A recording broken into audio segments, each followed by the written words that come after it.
Prej vitesh në njësinë administrative shtiqen, banorët ende nuk janë pajisur me certifikata pronësie. Sipas këshilltarit në Këshillin Bashkiak, Astrid Cengu, mungesa e certifikatave të pronësisë po i pengon banorët të kryejnë investime në pronat e tyre. Ka që 30 vite komuna shtiqen për domethënë njësia, se nuk kanë certifikat pronësie tokat. Kjo shkon zinxhir se dikush me dash me rregullu në shtëpi vetëm për hir të se s'ka certifikat pronësie përfundon burg. Për çfarë masash janë marrë për me pajis me dokumentacion për nart.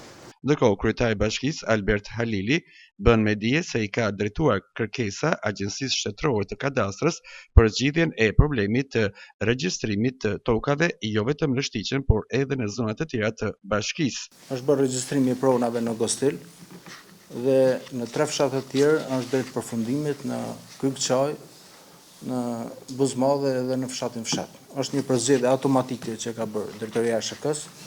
Unë i kam kërkuar që Kuksi të mos Shtrazë, zona e Shtrazës, zonës industriale të bëhet me dokumentacion, sepse është e pamundur, domethënë është mbi popullim në Kukës.